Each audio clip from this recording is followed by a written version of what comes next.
সবাইকে আজকের ভিডিওতে স্বাগতম। আজকে আমার ভিডিওর বিষয় হলো রসুন বীর্য ও যৌনশক্তি বৃদ্ধি কারক।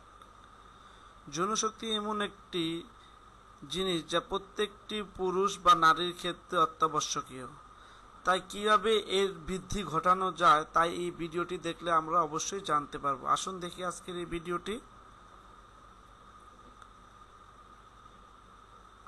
পুরুষের যৌন অক্ষমতার ক্ষেত্রে রসুন খুব ভালো ফল দিয়ে থাকে। রসুনকে গরিবের পেনিসিলিন বলা হয় কারণ এটি অ্যান্টিসেপটিক হিসাবে কাজ করে আর এটি অতি সহজলভ্য সবজি। আপনার যৌন ইচ্ছা ফিরিয়ে আনার ক্ষেত্রে এর ব্যবহার খুবই কার্যকারী। কোনো রোগের কারণে বা দুর্ঘটনায় আপনার যৌন ইচ্ছা কমে গেলে এটি আপনাকে তা পুনরায় ফিরে পেতে সাহায্য করে। এছাড়া যদি কোনো ব্যক্তির যৌন ইচ্ছা খুব বেশি হয় বা মাত্রাতিরিক্ত হয়, যার অত্যাধিক প্রয়োগ তার নার্ভাস সিস্টেমের ক্ষতি করতে পারে, এমন ক্ষেত্রে রসুন বেশ কার্যকর ভূমিকা পালন করে।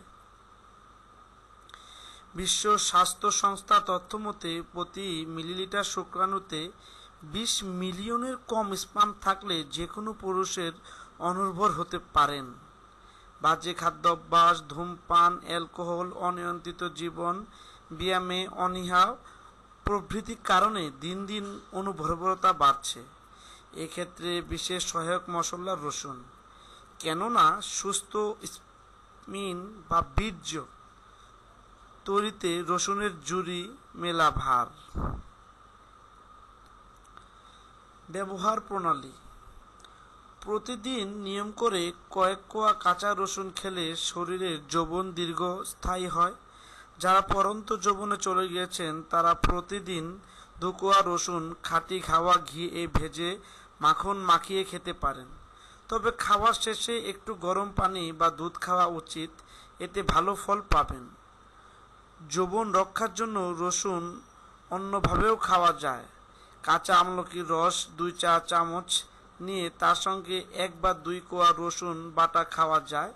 এতে স্ত্রী পুরুষ উভয়ের যৌবন দীর্ঘস্থায়ী হয়। সতর্কতা: যাদের শরীর থেকে রক্তপাত সহজে বন্ধ হয় না, অতিরিক্ত রসুন খাওয়া তাদের জন্য বিপজ্জনক। কারণ রসুন রক্তের জমাট বাঁধার ক্রিয়াকে বাধা প্রদান করে, ফলে রক্তপাত বন্ধ হতে অসুবিধা হতে পারে। তাছাড়া অতিরিক্ত রসুন শরীরে অ্যালার্জি ঘটাতে পারে। এসব ক্ষেত্রে অতিরিক্ত রসুন না খাওয়াই উত্তম। রসুন খাওয়ার পরে পাকস্থলীতে অস্বস্তি বোধ করলে রসুন খাওয়া বন্ধ রাখুন। শিশুকে দুগ্ধদানকারী মায়েদের রসুন না খাওয়াই ভালো, কারণ রসুন খাওয়ার ফলে তার মায়ের দুধের মাধ্যমে শিশুর পাকস্থলীতে ঢুকে শিশুর যন্ত্রণার কারণ ঘটাতে পারে।